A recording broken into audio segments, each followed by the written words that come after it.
الحمد لله رب العالمين والصلاة والسلام على حبيبه محمد وآله وصحبه أجمعين. أعوذ بالله من الشيطان الرجيم. بسم الله الرحمن الرحيم.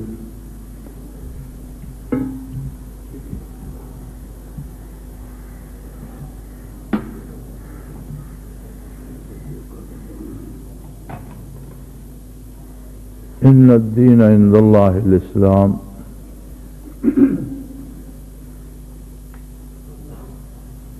اللهم سبحانك لا علم لنا إلا ما علمتنا إنك أنت العليم الحكيم. مولاي صل وسلم دائما أبدا على حبيبك من زانت به السرور.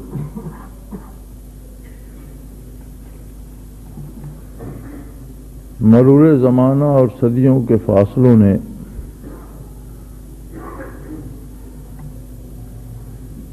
حقائق اور رسومات کے درمیان خلط ملط کر دیا ہے. دنیا میں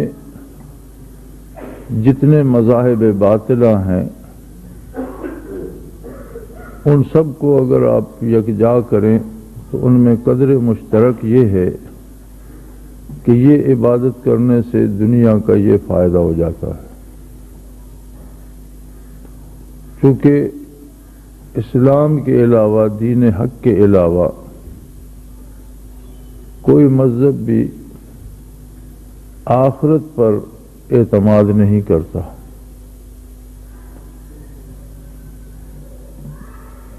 اور یہ سارے رسومات کے مجموعے ہیں، رواجات کے مجموعے ہیں، لیکن اسلام اللہ کا دین ہے جس کے بارے ارشاد ہوا کہ اللہ کے نزدیک دین صرف اسلام ہے، باقی لا دینیت ہے اسلام کے علاوہ.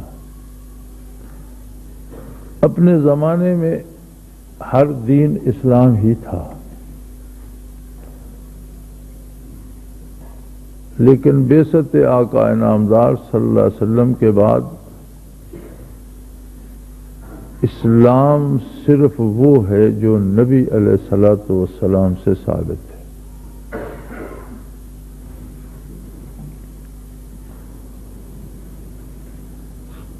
اللہ کا حکم اور نبی کا طریقہ، یہ اسلام ہے.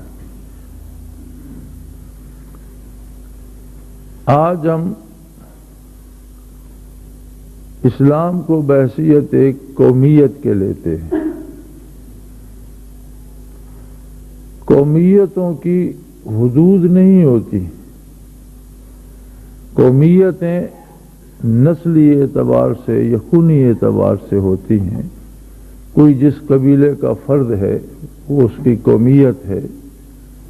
اور اللہ کریم نے قبائل اور شعوب میں خود تقسیم فرمایا ہے، وَجَعَلْنَا قَبَائِلَ وَشُعُوبًا لِتَعَارَفُوا. یہ قبائل اور ان کی شاخیں اور ان کے شعبے اس لیے بنے کہ آدمی کی شناخت ہو سکے کہ فلاں فلاں کا بیٹا فلاں قبیلے سے. ان کی اساس صرف اتنی ہے، لیکن کوئی کچھ بھی کرے وہ قومیت سے خارج نہیں ہو جاتا. اگر وہ عابد و زاہد ہے، نیک ہے، صالح ہے تو اسی قوم کا فرد ہے. لیکن اگر وہ چور ہے، ڈاکو ہے، بدکار ہے، ظالم ہے، قاتل ہے، پھر بھی اسی قوم کا فرد رہے گا. قومیت بدلتی نہیں. دین قومیتوں سے بالا تر ہے. دین قومیت کی پرواہ نہیں کرتا. دین کے لیے مشرقی، مغربی، شمالی، جنوبی، گورا، کالا، عربی، اجمی، یورپین ہے کوئی یا کوئی مشرق بعید کا ہے، دین کے لیے اس سے کوئی فرق نہیں پڑتا. دین صرف اس کے لیے ہے جو اس کو اپنے یقین کے ساتھ مانتا ہے. دین میں رہنے کے لیے حدود و قیود ہیں، اگر ان حدود کو توڑا جائے تو دین اسے اپنے سے خارج کر دیتا ہے۔ قومیتیں خارج نہیں کرتی، بندہ قومیت میں رہتا ہے، دین میں رہ نہیں سکتا۔ دین کی حدود و قیود ہیں، ان کے اندر رہے گا تو دین کے اندر ہے، اگر ان حدود کو توڑے گا تو دین اس کی پرواہ نہیں کرتا۔ یہ فرق ہے۔ آج ہم نے اسلام کو بھی قومیت بنا لیا ہے، مسلم ایک قوم بن گئی ہے، اور ہم یہ سمجھتے ہیں کہ ہم آزاد ہیں، جو جی چاہے کریں، ہم مسلمان تو ہیں، لیکن ایسا نہیں ہے۔ اسلام نہ قومیت ہے نہ مسلم ایک قوم ہے، اسلام ایک دین ہے اور مسلمان اس کے ماننے والے اور اس کے پیروکار ہیں، اس پر عمل کرنے والے ہیں۔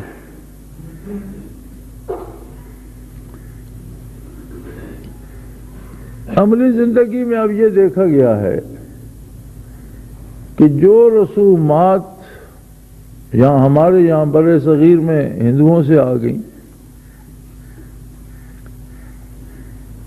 جو رسومات ہندوؤں سے داخل ہوئی ہیں، ان پر عمل کرنا اتنا ضروری ہے کہ فقیر سے لے کر صدر مملکت تک کرتے ہیں۔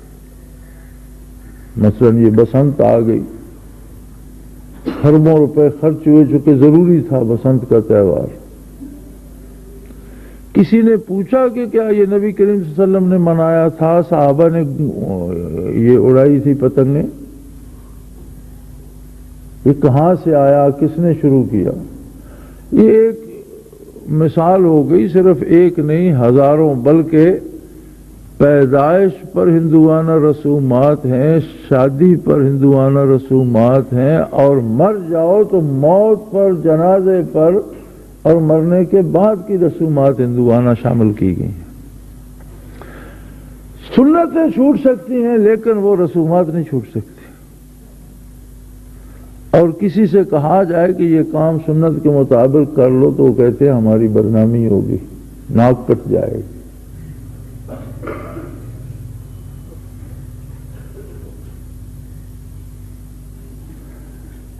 اس کا پتہ روز حشر اس وقت چلے گا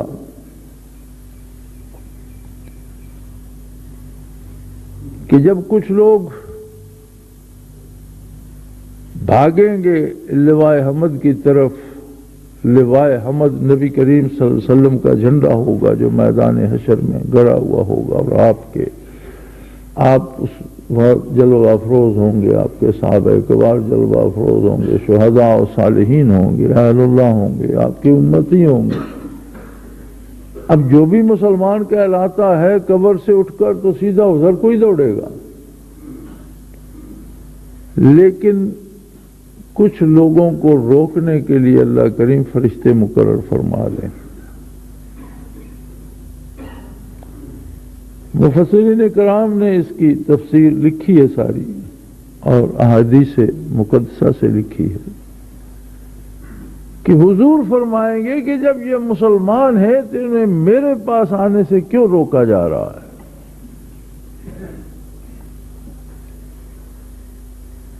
اس کا جواب ذات باری کی طرف سے ارشاد فرمایا جائے گا،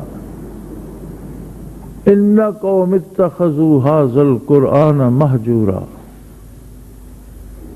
آج جو قرآن میں موجود ہے یہی جواب وہاں ارشاد فرمایا جائے گا کہ میرے حبیب یہ نام کے مسلمان ہیں، انہوں نے اپنی عملی زندگی سے کتاب اللہ کو خارج کر دیا۔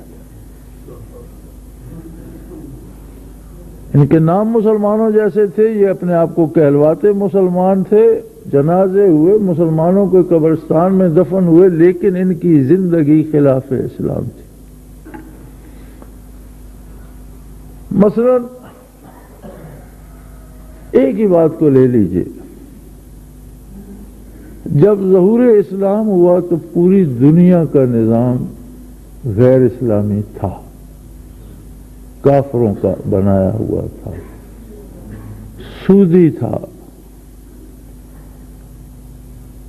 معیشت سود پر استوار تھی اور شہوت کی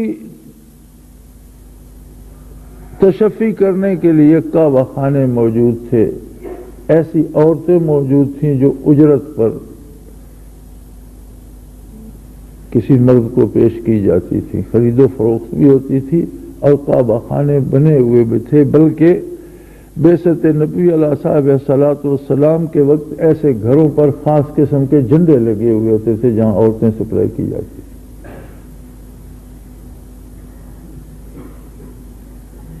کیا اکیلے محمد الرسول اللہ صلی اللہ علیہ وسلم نے جب صرف آپ اکیلے دنیا میں تھے، کوئی دوسرا ساتھ نہیں تھا، اس وقت سمجھوتا کیا؟ 5 4 10 مسلمان ہو گئے، سمجھوتا کیا؟ بلکہ جس دن 40 تعداد ہو گئی تھی مسلمانوں کی تو انہوں نے روئے زمین پر وہ 40 تھے. انہوں نے اس کی یا رسول اللہ کفار تو حرم کعبہ میں بتوں کی پوجا کریں، ہم اللہ کو سجدہ نہ کر سکیں، ہم 40 ہے، ہم حرم میں جائیں گے. جہاد کی اجازت نہیں تھی، ہاتھ اٹھانے کی اجازت نہیں تھی. سیرت میں موجود ہے کہ ان 40 نے ایک دوسرے کے بازو میں بازو دے دیا اور چل پڑے بیت اللہ کو. کافروں نے پتھر مارے، کافر عورتوں نے برتن سروں میں پھوڑے. ابو جہل نے پورا ایک دستہ نیزہ بردار گلی میں کھڑا کر کے گلی کو سیل کر دیا تھا کہ یہاں پہنچے تو نیزوں سے چھلنی کر دو. وہ بڑھتے ہی گئے. آخر ابو جہل نے کہا کہ یہ مختلف قبیلوں کے لوگ ہیں، مارے گئے تو قبائل میں جنگ چھڑ جائے گی اور یہ باز نہیں آئیں گے. سارے زخمی ہو گئے، سر پھٹ گئے، لیکن یہ رکتے نہیں، تو جا لینے دو. اس نے دستہ ہٹا لیا اور مسلمانوں نے بیت اللہ میں پہلی نماز ادا کی.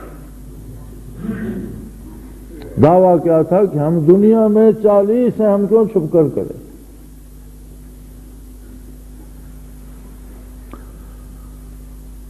آج ہمارا عالم یہ ہے، روز سوال ہوتے ہیں فلسطین میں، باہر سے بھی دوست پوچھتے ہیں فلسطین میں ظلم ہو رہا ہے. کوئی یہ بتا سکتا ہے کہ فلسطینی کیوں لڑ رہے ہیں؟ کیا فلسطینی اسلام نافذ کرنا چاہتے ہیں، اسلامی ریاست بنانا چاہتے ہیں؟ فلسطینی اپنے خطے زمین کے لیے اور اپنی قومیت کی جنگ لڑ رہے ہیں، اسلام کی جنگ کوئی نہیں لڑ رہا.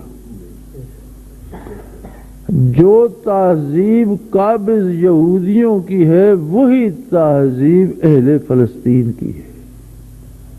جو لباس ان کا ہے وہی ان کا ہے، جو رواج ان کے ہیں وہی ان کے ہیں. جس طرح بے پرد عورتیں ان کی ہیں اسی طرح بے پرد عورتیں ان کی ہیں. دو قومیں آپس میں لڑ رہی ہیں، جھگڑا زمین کا ہے، دین کا نہیں ہے.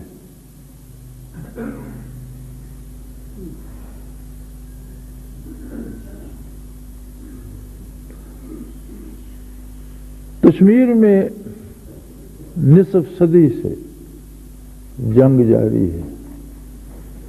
اگر کشمیر کو ہندوستان چھوڑ دے تو کشمیر اسلامی ریاست بن جائے گا؟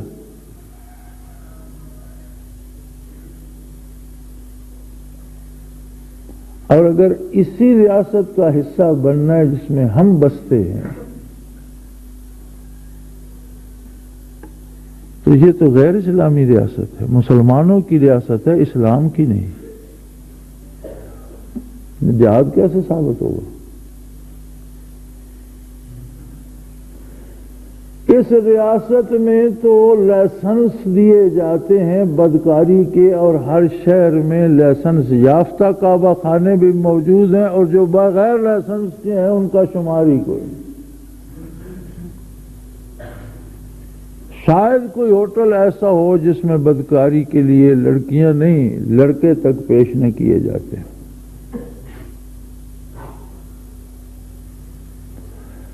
اول تا آخر پوری قوم کا نصاب جو ہے معاشی وہ سود پر استوار ہے، اور اللہ نے فرمایا کہ اگر سود سے باز نہیں آتے تو فاذنوا بحرب من اللہ و رسول، اللہ اور اس کے رسول کے ساتھ جنگ کے لیے تیار ہو جاؤ۔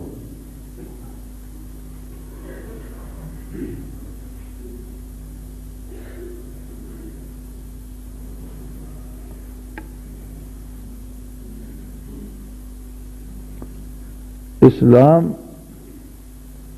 کوئی ایسی چیز نہیں ہے کہ جو کچھ ہے اس پر سبز رنگ پھینک دو تو اسلام ہو گیا، نہیں۔ جو کچھ ہے اسے ختم کر دو۔ اسلام کی ابتدا نفی سے ہے، حالانکہ ہر بات اسبات سے شروع کی جاتی ہے۔ جو آپ منوانا چاہتے ہیں اس کا اقرار کروانا چاہتے ہیں، اسلام پہلے انکار کرواتا ہے۔ لا الہ، کوئی بھی اس قابل نہیں کہ اس کی عبادت کی جائے، چلو جھگڑا ہی ختم ہو گیا، کچھ بھی نہیں بچا، کوئی بھی نہیں بچا۔ پھر کہتے اب کہو الا اللہ، اب اس پر اللہ کا نام لکھو کہ اللہ ہے۔ چھوٹے بڑے بیسیوں اس میں گھسے ہوئے اور اس میں ایک نام اللہ کا بھی آپ شامل کر دیں، یہ اسلام ہو؟ فرمایا نہیں، پہلے سارا گھر خالی کر دو، پھونک ڈالو جو کچھ سینے میں ہے، جلا دو جو کچھ تمہارے ذہن میں ہے، جو کچھ تمہاری کہہ دو لا الہ، کوئی بھی عبادت کے لائق ہے ہی نہیں سرے سے۔ جب میدان خالی ہو جائے گا تو اب کہو کہ اللہ ہے، یہ اسلام ہے۔ اور یہی اصول زندگی کے ہر کام میں ہے، لین دین میں، کاروبار میں، معیشت میں، سیاست میں، فوج میں، سول میں، عدلیہ میں، پولیس میں، انتظامیہ میں، حکومت میں، خاندان میں، گھر میں، رشتہ داریوں میں، میل جول میں، کاروبار میں، تجارت میں، کوئی قانون نہیں ہے مگر اللہ کا، کوئی طریقہ نہیں ہے مگر اللہ کا، یہ اسلام ہے۔ خطا ہو جانا ایک الگ بات ہے، غلطی ہو جانا ایک الگ بات ہے، بتقاضائے بشریت گناہ ہو جانا یہ غیر نبی سے ممکن ہے۔ صرف نبی ایک ذات ہے جس سے ممکن نہیں ہے، کیونکہ نبی مطاع ہوتا ہے، ہر ایک نے اس کا اتباع کرنا ہوتا ہے، اور اگر نبی غلطی کرے تو اس کا مطلب ہے کہ ہمیشہ پوری امت غلطی کرتی چلی جائے گی۔ اس لیے انبیاء کو اللہ نے معصوم عن الخطا رکھا کہ نبی سے غلطی کا امکان ہی نہیں ہے، نبی کے علاوہ کوئی معصوم نہیں ہے۔ ہاں محفوظ ہوتے ہیں اللہ کے بندے، صحابہ کرام محفوظ ہیں، اللہ ان کی حفاظت فرماتا ہے، لیکن ان سے بھی بعض غلطیاں سرزد ہوئیں جن پر مقدمے چلے، عدالت و بارگاہ نبوی سے سزائیں ہوئیں، ہم ان کی گرد پا کے لائق بھی نہیں ہیں۔ وہ لوگ تھے جن کی ہڈیوں سے اسلام کی عمارت بنی، جس میں پانی اور گارے کی بجائے ان کا خون اور گوشت لگا۔ وہ لوگ تھے جنہیں فقہ کا اصول بن گیا الصحابۃ کلہم عدول، تمام صحابی دیانت دار اور امین اور عادل۔ وہ لوگ تھے جن کے لیے حضور نے فرمایا صحابی کا نجوم فبأیہم اقتدیتم اہتدیتم، میرے صحابہ آسمان ہدایت کے ستارے ہیں، تم جس کا دامن پکڑ لو ہدایت پا جاؤ۔ لیکن جہاں بتقاضائے بشریت ان کا قدم بھی پھسلا، اس عظمت کو مد نظر نہیں رکھا گیا، کیونکہ کسی کی عظمت بھی عظمت باری کے مقابلے میں کوئی حیثیت نہیں رکھتی۔ چاہے جائے کہ معاش و معام سود بھی کھائیں، بدکاری کے اڈے بھی چلائیں، مساجد پر گولیاں بھی برسائیں، بازاروں میں بم بھی پھینکیں، اللہ کی مخلوق کو ایذا بھی دے، قتل عام بھی کرے، کاروبار میں دھوکہ بھی دیں، لوگوں کو لوٹ کر بھی کھائیں، اور توقعات ہماری یہ ہے کہ برکتیں وہ نازل ہونی چاہیے جو بدر میں ہوئی تھی۔ کہا یہ جاتا ہے کہ مسلمان ہی کو ہر جگہ کیوں مار پڑتی ہے؟ ارے کوئی کتا بھی گھر چھوڑ دے اسے ہر گلی میں مار پڑتی، آوارہ کتوں کو مار نہیں پڑتی؟ آج کے ہم جو اسلام کا دعویٰ کرنے والے ہم آوارہ کتوں سے بھی بدتر ہو چکے ہیں۔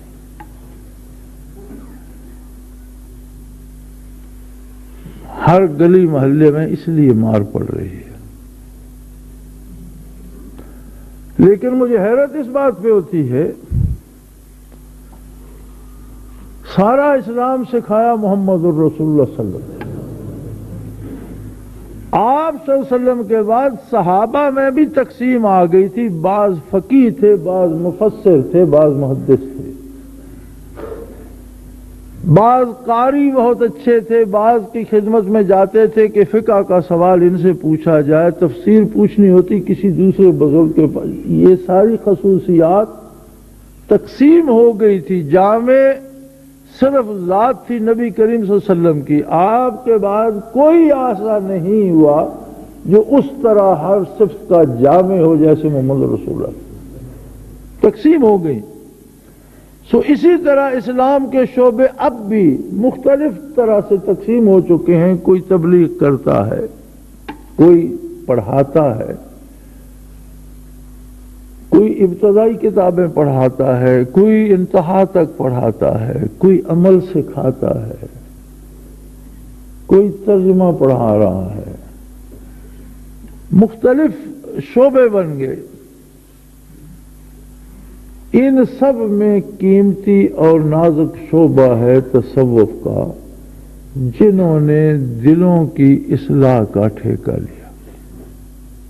وَيُزَكِّيهِمْ وَيُعَلِّمُهُمُ الْكِتَابَ وَالْحِكْمَةَ، تزکیہ کا جو عربی لفظ ہے تزکیہ، اس کا فارسی ترجمہ ہے تصوف۔ یہ سب غلط کہتے ہیں کہ تصوف صوف سے بنا اور فلاں سے بنا، فلاں کسی سے نہیں بنا کہ وہ صوف پہنتے تھے، یہ کہ کچھ بھی نہیں۔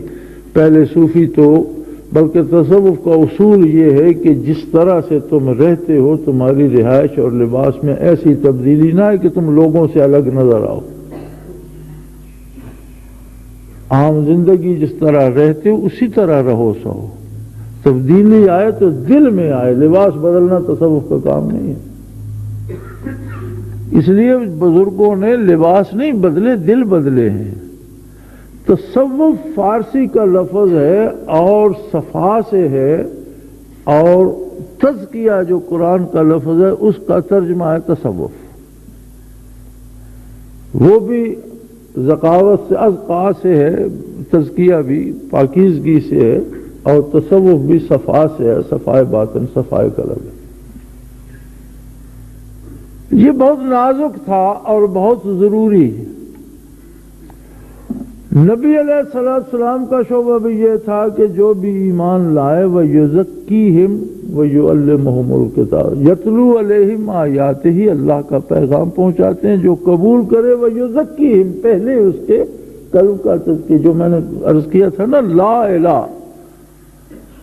وہاں سے شروع کرتے ہیں۔ جب قلب منور ہو جاتا ہے تو پھر اسے کتاب کی اور حکمت کیا ہے؟ کتاب اللہ کی وہ تفسیر جو محمد الرسول اللہ صلی اللہ علیہ وسلم کا کردار ہے۔ حضرت عائشہ صدیقہ رضی اللہ عنہا پر کسی نے سوال کیا تھا کہ آپ کے اخلاق کریمانہ کے بارے کچھ ارشاد فرمائیے۔ انہوں نے فرمایا کان خلقہ القرآن، آپ قرآن پڑھ لیں، آپ کا خلق عظیم قرآن کے مطابق تھا۔ قرآن جو بیان کر رہا ہے، میں کیا بیان کروں؟ تو عمل جو نبی علیہ الصلوۃ والسلام کا وہی حکمت ہے اور وہی تفسیر و تعبیر ہے قرآن کی۔ اس علم اور اس حکمت کو اپنانے کے لیے بنیادی طور پر صفائے قلب ضروری ہے، اور صفائے قلب کا شعبہ صوفیوں نے اپنایا۔ صفائے قلب کی ابتدا بھی اس بات سے شروع ہوتی ہے کہ میں محتاج ہوں اور ساری عظمتیں، ساری تعریفیں، ساری قدرتیں، سارا حسن، سارے کمال اللہ کے ہیں، الحمدللہ رب العالمین۔ اور اس کی انتہا بھی اسی پر ہوتی ہے۔ اس کا کمال بھی یہی ہے کہ بندے کو اپنی حیثیت کا اور عظمت الہی کا اپنی حیثیت کے مطابق ادراک ہو جائے۔ اس کی ابتدا بھی یہی ہے اور اس کی انتہا بھی یہی ہے۔ اور عجیب بات یہ ہے کہ علم ظاہر پڑھنے سے تو آنا آتی ہے، وہ خواہ دنیاوی ہو یا دینی ہو۔ دینی بھی 10 کتابیں پڑھ لو تو بندہ سمجھتا ہے میرے جیسا کوئی دوسرا نہیں، اور دنیاوی تعلیم بھی کوئی matric B A F A بھی کر لے تو سمجھتا ہے میرے جیسا کوئی دوسرا۔ علم ظاہر سے اپنے ہونے کا احساس پیدا ہوتا ہے، اور صفائے قلب سے اپنے کچھ نہ ہونے کا اور عظمتیں ساری اللہ کی ہیں احساس ہوتا ہے۔ پھر کوئی چیز پاس ہو تو پتہ لگتا ہے میں تو کچھ نہیں، اس کا احسان ہے کہ اس نے مجھ میں یہ کمال پیدا کر دیا یا مجھے یہ توفیق عطا کر دی، یہ بھی صفت اس کی ہے، میرا کچھ نہیں۔ اور اس میں فعل بھی وہی ہوتے ہیں جنہیں بڑی محنتیں کرنے کے بعد پھر یہ خیال پیدا ہو جاتا ہے کہ نہیں میں بھی ہوں۔ جس طرح اسلام میں کلمہ حق کا انکار ہے، جس طرح اسلام میں ارکان دین کا انکار ہے، جس طرح اسلام میں اللہ کی عظمت اور نبی کی صداقت کا انکار ہے اور بندہ کتنا بڑا کافر ہو جاتا ہے، اسی طرح تصوف میں جب یہ بات آ جائے کہ میں بھی ہوں، اسے کہتے ہیں مرتد عن الطریقہ۔ وہ اگر دین کے ارکان کا انکار کرتا ہے تو وہ دین سے مرتد ہوتا ہے، اور صوفی میں اگر اپنی بڑائی کا خیال آ جاتا ہے تو یہ طریقت کا مرتد ہوتا ہے۔ اور یہ ایسا مرض ہے کہ اس سے شفا ممکن نہیں ہوتی۔ حضرت سید اشرف علی تھانوی رحمۃ اللہ تعالی علیہ سے کسی نے پوچھا تھا کہ یہ تصوف کا اور صفائے باطن کا اور کسی شیخ کا انکار یہ کوئی کفر تو نہیں ہے،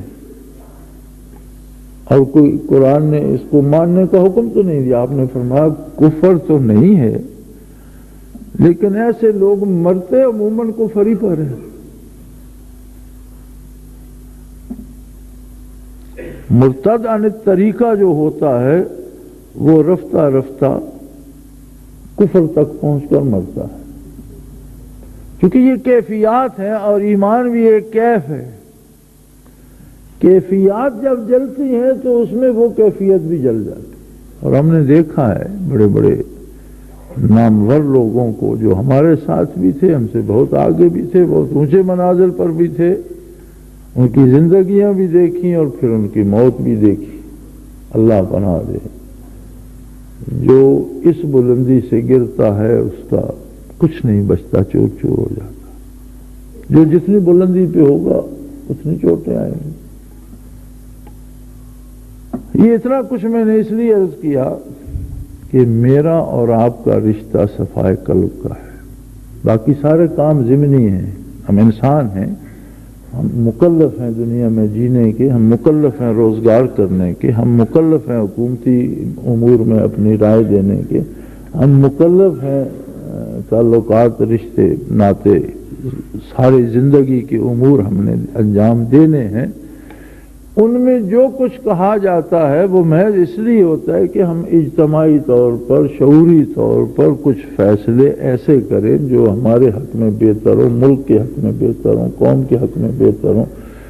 ورنہ ہمارا اصل مشن صرف یہ ہے کہ ہم قلوب کو تعلیم کتاب و حکمت کے لیے تیار کریں، اور یہ اجتماع بھی اسی لیے ہوتے ہیں۔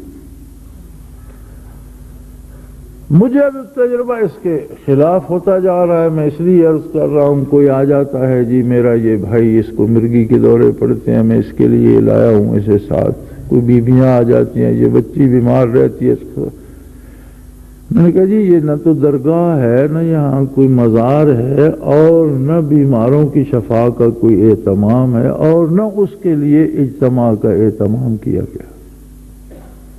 یہ درست ہے، دعا کے لیے حضور نبی کریم کی خدمت میں بھی لوگ جاتے تھے، صحابہ کبار کے پاس بھی جاتے تھے، مشائخ کے پاس، اہل اللہ کے پاس بھی جاتے ہیں،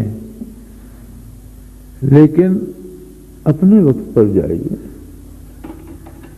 ضرورت ہے تو ضرور بات کیجیے، اپنے وقت پر کیجیے۔ یہ جو ایک خاص وقت رکھا گیا ہے کہ اس پہ احباب جمع ہوں اور مل کر ذکر اذکار ہو اور توجہ اللہ ہو اور کوئی قلبی کیفیات ہوں، اس میں لچ چلنا ضروری ہے۔ آپ کو ضرورت ہے خط لکھ کے نقش منگوا لیں، کوئی بات کرنی ہے خط لکھ کے کر لیں، تشریف لے آئیں، رہیں، رات رہیں، مہینہ رہیں، 2 دن رہیں، یہاں تو کوئی پابندی نہیں ہے۔ اپنی بات کے لیے آپ آئیں۔ جو اجتماع محض رضائے باری اور صفائے قلب کے لیے اور اللہ اللہ کے لیے کیا گیا ہے، اس میں آپ اپنا لچ نہ تلا کریں، اپنے کاموں کے لیے اپنا وقت نکالا کریں۔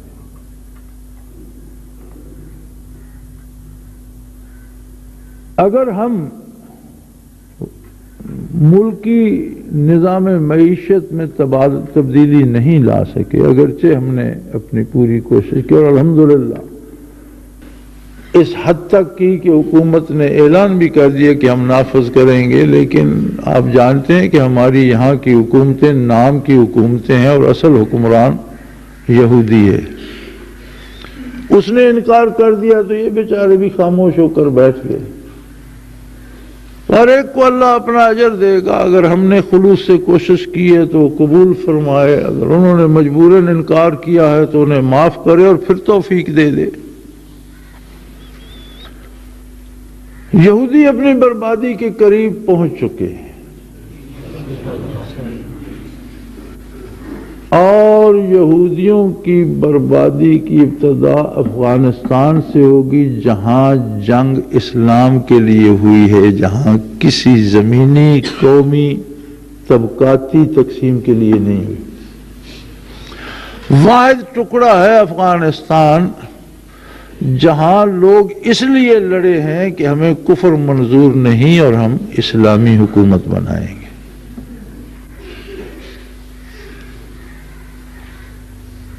اور یہ تو سمجھ آ رہی ہے، اب تو کافروں کو بھی سمجھ آ رہی ہے۔ امریکن ریڈ کراس نے بھی کہا ہے کہ طالبان کی میت اگر ہمیں ملتی ہے تو ہم پہچان لیتے ہیں۔ بھی کیسے پہچان؟ کہتے ہیں انہیں ہوتا کچھ نہیں، ویسے جیسے زندہ تھے ویسی میت پڑی ہوتی ہے، جبکہ ساتھ غیر ملکیوں کی میت ہو یا ان افغانوں کی میتیں جو ان کے خلاف لڑ رہے تھے وہ بھی گل سڑ جاتی ہیں۔ اب قومیت بھی ایک ہے، کلمہ وہ بھی پڑھتے ہیں، تسبیح ان کے ہاتھ میں بھی میں نے دیکھی ہیں۔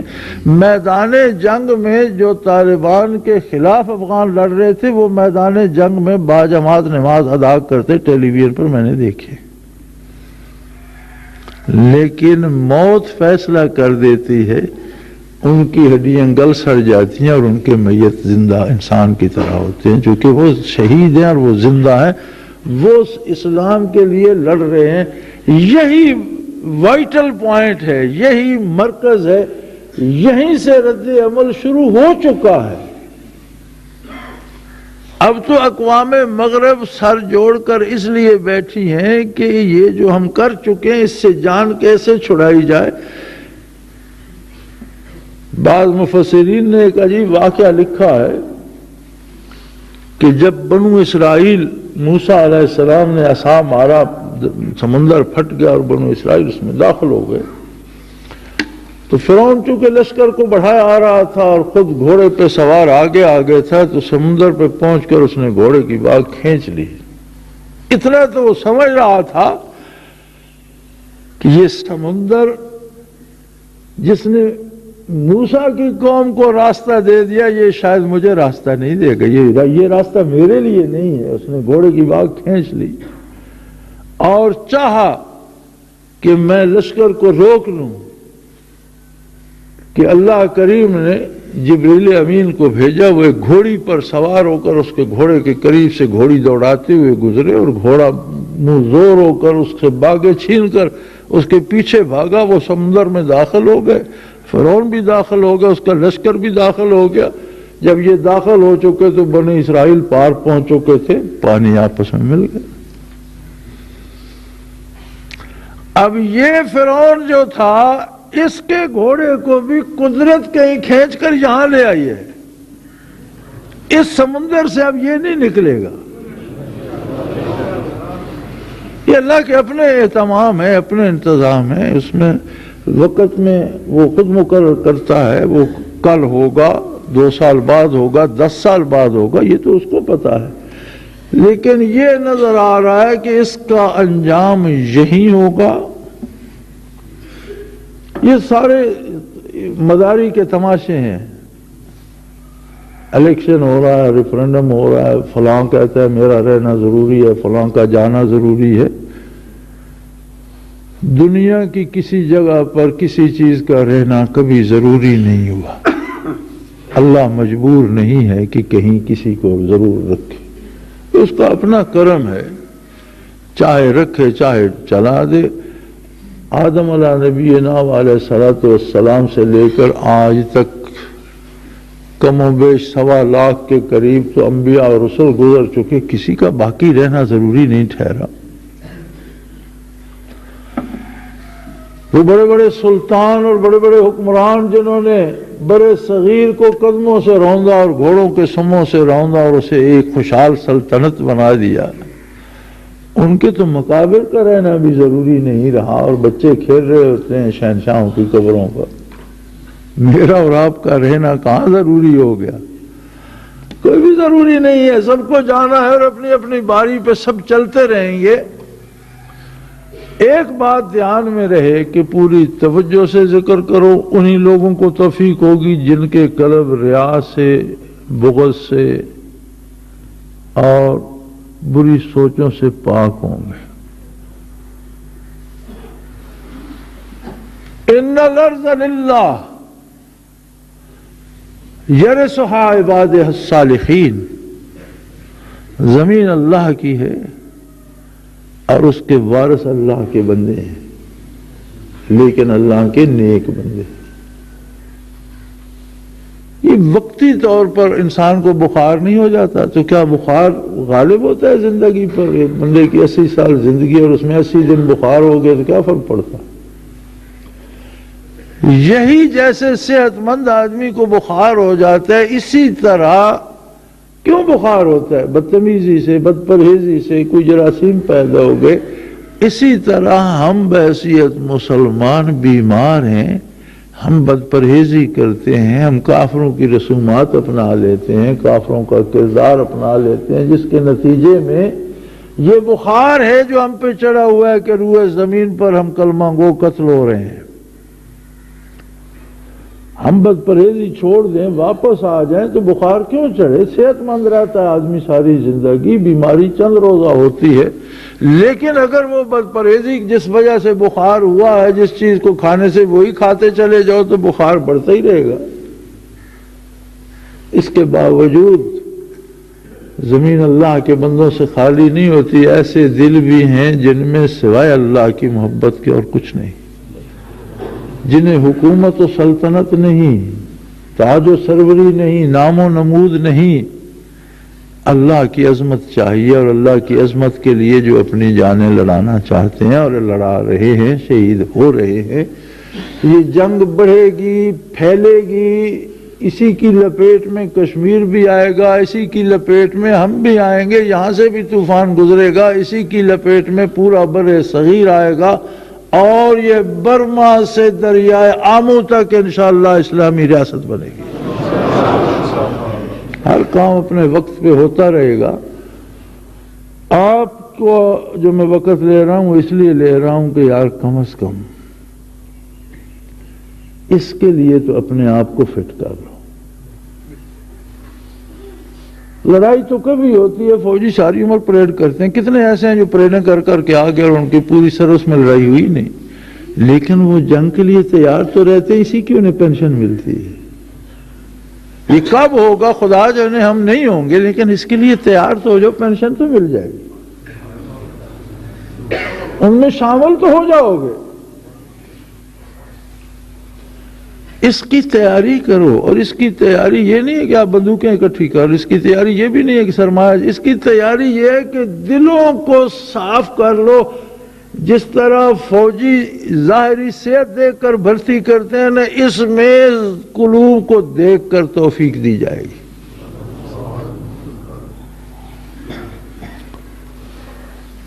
اور شیخ کے ساتھ مرکزی تعلق جو ہے آپ کا وہ صفائے قلب کا ہے۔ باقی کوئی کام ہو یا نہ ہو، تعویذ دے یا نہ دے، دم کرے یا نہ کرے، اور آپ کی کوئی بات سنے یا نہ سنے، ہاں یہ آپ کا حق ہے کہ آپ جب آئیں آپ کو ذکر نصیب ہو، آپ کو پوری طرح آپ روئے زمین پر کہیں ذکر کرنے بیٹھیں تو برکات وہاں نصیب ہوں، یہ آپ کا حق ہے۔ اور یہ شیخ کی ذمہ داری ہے، یہ اس کی ملازمت ہے، یہ اس کا احسان نہیں ہے، یہی کام کرنا ہے اسے، یہ اس کی ذمہ داری ہے۔ اس کے علاوہ باقی ضمنی باتیں ہیں، ہو گئی نہ ہوئی نہ سے، جن کے پیر نہیں ہیں ان کا بھی علاج ہو جاتا ہے، جن کو ہمارے تعویذ نہیں ملتی ان کو بھی شفا مل جاتی ہے۔ یہ تو ضمنی باتیں ہیں، انہیں مرکزی اور اصلی حیثیت مت دو۔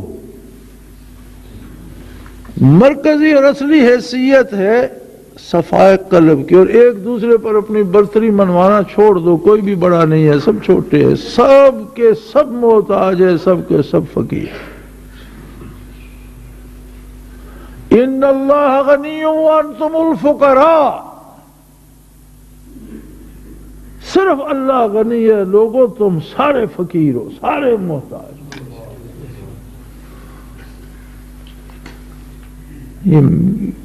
کسی کو ضلعی صدر بنا دو تو وہ اکڑ گیا، کسی کو ذکر کے لیے کہہ دو کہ تم یہاں انہیں 5 بندوں کو ذکر کرایا کرو تو وہ سمجھ لیتے ہیں میں جبریل بن گیا ہوں۔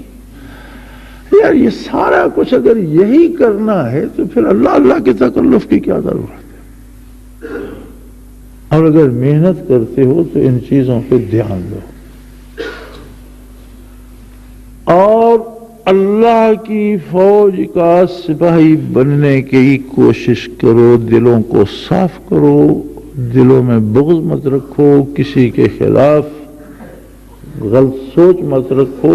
اللہ کی مخلوق کو آپ کے وجود سے فائدہ ہونا چاہیے، نقصان نہیں۔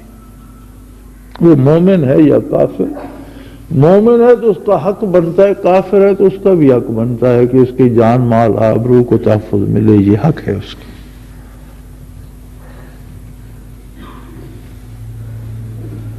آنے والے وقت کے لیے پریڈ مسلسل کرو۔ ہماری پریڈ یہی ہے کہ ہم صبح و شام دن رات جب بھی موقع ملے کل پر پوری توجہ کر کے محنت سے اللہ کا نام لیں۔ وَاذْكُرْ رَبَّكَ إِذَا نَسِيتَ، کسی اور طرف لگ گئے، بھول گئے، جب یاد آیا پھر اللہ شروع کر دیں۔ وقت قریب ہے، یا تو کل ہی جنگ ہو جائے گی، ہم بھی اس میں شامل ہوں گے، یا جنگ سے پہلے موت آ جائے گی۔ دونوں صورتوں میں تیاری کی ضرورت ہے کہ موت آ جائے تو وہ بھی ہمیں سپاہی پائے۔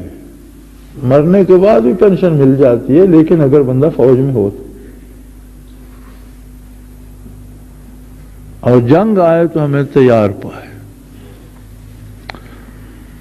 یہ طے ہے کہ نبی علیہ الصلوۃ والسلام نے اس حال کی جنگ کو، جس میں سارا کفر متحد ہو کر ایک طرف ہو جائے گا اور وہ اسلام کا نام و نشان مٹا دینا چاہے گا،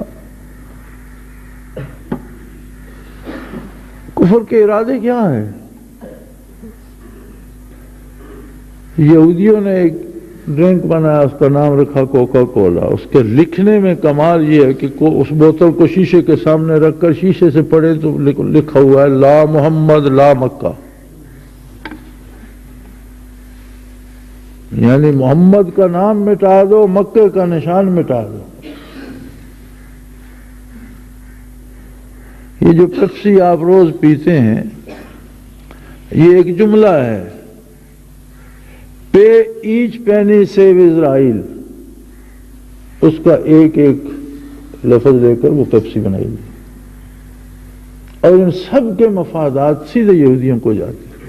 یہ یہاں جتنے بنا رہے ہیں اصل نسخہ ان کا ہے، یہ بھی رائلٹی انہیں دے کر یہاں بنا رہے ہیں۔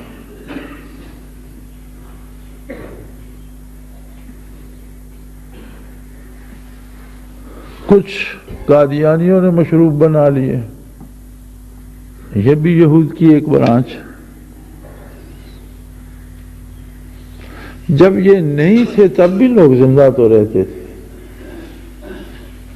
بازار سے دہی منگوا کر لسی بنا لو، فروٹ منگوا کر جوس نکال لو، صحت مند بھی ہوگا، تازہ بھی ہوگا، یہ علم غلم بھی ہو ہم سے، اس میں بھی پیسہ لے رہے۔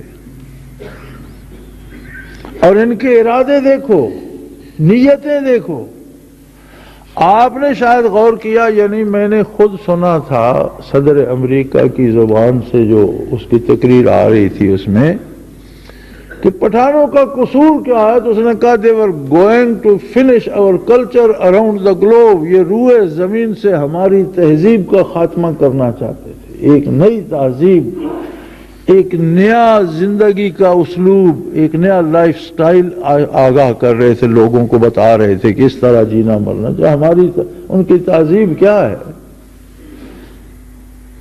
یہی جانوروں کی طرح رہنے کو وہ تہذیب کہتے ہیں۔ برہنگی، بے حیائی، سود خوری، سور خوری، یہ ان کی تہذیب ہے، اسے وہ تہذیب کہتے ہیں۔ تو یہ کفر اور اسلام کی جنگ ہر موڑ پہ جاری ہے۔ فی الحال یہودیوں کا اقتدار اتنا مستحکم ہے کہ وہ جس ملک کی چاہیں حکومت بدل دیں، جسے چاہیں آگے لے آئیں، جسے چاہیں پھر مہرے بنے ہوئے ہیں، اس لیے کہ ہم اپنی اصل سے کٹی ہوئی پتنگیں ہیں۔ لیکن اب وقت بہت قریب آ گیا ہے کہ جو کچھ وہ کر چکے ہیں اس کا حساب بھگتیں گے۔ ان سپر پاورز کا نام شاید تاریخ میں رہ جائے، زمین پر انشاءاللہ نہیں رہے گا۔ لوگ کہیں گے کہ کبھی یو ایس اے ہوا کرتا تھا۔ ذکر میں باقاعدگی پیدا کریں، اجتماعات میں باقاعدگی پیدا کریں، جو ذمہ دار حضرات ہیں اپنی ماہانہ رپورٹوں میں لکھا کریں کیا کر رہے ہیں اور باقاعدہ بھیجا کریں، پتہ چلے کتنے اہتمام آپ نے ذکر کا کیا، اس میں کیا تکلیف، کیا رکاوٹ، کیا ضرورت ہے، کیا مدد کی جا سکتی ہے۔ اپنے آپ کو فٹ رکھیں، غذا بھی احتیاط سے کھائیں، حلال کھائیں اور بھوک رکھ کر کھائیں، اور چلنے پھرنے کے قابل رہیے، فٹ رہیے، اپنے آپ کو سپاہی کی طرح زندہ رکھیں۔ میں تو دعا کرتا ہوں کہ اللہ ہم سب کو اس میں شمولیت کی توفیق دے۔ نبی علیہ الصلوۃ والسلام نے فرمایا کہ ہجرت کے لیے کوئی گھر سے نکلا اور اسے موت آ گئی، قد وقع اجرہ علی اللہ، اس کا سارا ثواب اللہ اسے دے گا، گویا اس نے ہجرت مکمل کر۔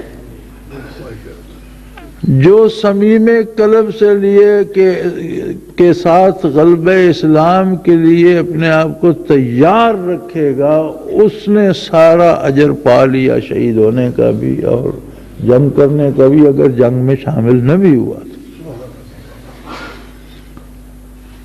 اور جس نے اسے بھائی ہماری جنگ کسی قوم کے ساتھ، کسی طبقے کے ساتھ، کسی کے ساتھ نہیں، ہماری جنگ ظلم کے ساتھ ہے، ہماری جنگ کفر کے ساتھ ہے، ہماری جنگ غلبہ اسلام، قیام امن، قیام عدل کے لیے ہے، اور یہ کوئی روایتی جنگ نہیں ہوگی، اسے کوئی جب بھڑکے گی تو اسے کوئی نہیں روک سکے گا، اور اس میں بڑے بڑے نام بہہ جائیں گے۔ مجھے تو کوئی پرواہ نہیں ہے کون حکومت بنا رہا ہے اور کون صدر بن رہا ہے اور کون ریفرینڈم کرا رہا ہے اور کون اسمبلی میں جائے گا، اس لیے کہ یہ سارا وقتی کھیل ہے اور ان کے دھوئیں اٹھتے نظر آ رہے ہیں، ان کے پرخچے اس طرح اڑیں گے کہ خود انہیں بھی ہوش نہیں آئے گی کہ کیا ہو رہا ہے۔ یہ سارا میدان کارزار ہے۔ اسے حضور نے غزوۃ الہند کہا ہے، بر صغیر کا عظیم مارکا، اس لیے سارا بر صغیر اس کی لپیٹ میں آئے گا۔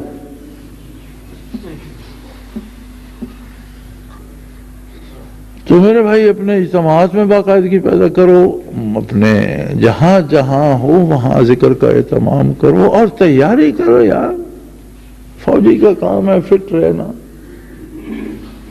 لڑائی سے پہلے بھی مر جائے تو پینشن تو ہو جاتی ہے کہ لڑائی کے لیے تیار، جان دینے کو تیار تو تھا۔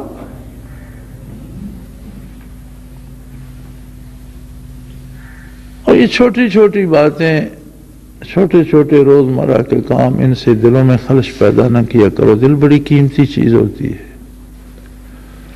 اور اس میں رنجش کے کانٹے نہیں بونے چاہیے، ان کو دماغ تک اور باہر تک رہنے دو۔ زندگی کبھی ہماری خواہشات کے مطابق نہیں ہو سکتی، زندگی اس کے حکم کے تابع۔ ہم پتہ نہیں کیا سوچتے ہیں، ہماری سوچ محدود ہے، ہم غلط سوچتے ہیں یا صحیح سوچتے ہیں ہمیں یہ بھی نہیں پتا۔ وہ جو کرتا ہے ٹھیک کرتا ہے۔ جہاں ہمارے خیال کے خلاف کچھ واقعہ ہوتا ہے، ہمارا خیال غلط ہوتا ہے اور بات وہ صحیح ہوتی ہے۔ اس لیے ان چیزوں کو، چھوٹی چھوٹی باتوں کو دل کی گہرائی تک مت جانے۔ اللہ کریم آپ سب کو ہمت بھی دے، توفیق بھی دے، قبول بھی فرمائے۔ اور یار اگر اتنے دل ہی، جتنے آج یہاں ہم بیٹھے ہیں، اگر اتنے دل ہی سچائی کے ساتھ روشن ہو جائیں تو کیا ہم ایک آگ نہ لگا دیں جہاں میں؟ اگر نہیں لگتی تو ہمارے شعلے دھیمے ہیں نا، ہم خود بین بین چلتے ہیں۔ جب نماز کے وقت نماز پڑھ لی، جھوٹ کے وقت جھوٹ بول لیا، ذکر کے وقت ذکر کر لیا، ذکر میں بھی ہم ایک دوسرے کو نیچا دکھانے کے لیے ٹانگیں کھینچتے رہتے ہیں، تو کیا فائدہ؟ اور زہر کھا کر تو کوئی مرے تو مرے، دودھ پی کر مرنے والا کتنا بد نصیب ہے کہ دودھ دوا بھی ہے، غذا بھی ہے، تو دودھ میں اتنی بار پرہیزی کرے کہ پیٹ پھٹ جائے اور دودھ پی کر مر جائے تو کتنا بد نصیب۔ کوئی زہر کھا کے مر جائے وہ تو مر جائے، اس نے تو زہر کھا لیا، لیکن دودھ پینے والا زندگی کیوں نہ، زندگی کی مزے کیوں نہ لے، دودھ پی کر مرے کیوں؟ اگر اللہ اللہ کرنا ہے تو اس کے لیے خلوص، اور یہ صفائی کے لیے تو ہے، پھر اس میں ہم جیبوں میں غلاظت لیے پھرے تو صفائی کہاں ہوگی؟ ایک کپڑے کو آپ جتنا دھوتے رہے، قمیض کو دھوتے رہے، اس کی جیبیں غلاظتوں سے بھر دے تو آپ 10 دفعہ دھوئیں گے اور دھلتی چلی جائیں گے۔ ہم میں ایک کمزوری ہے کہ ہم دوسروں کے محتسب ہیں، فلاں نے یہ کر دیا، یار اپنے محتسب بنو، اپنے۔ اس مشت غبار کو، اس ایک بندے کو سیدھا کر لو، تم نے جہان کو سیدھا کر دیا۔ اور اگر اس ایک کو سیدھا نہیں کر سکے تو پھر دوسرے کو کہتے کیا ہو؟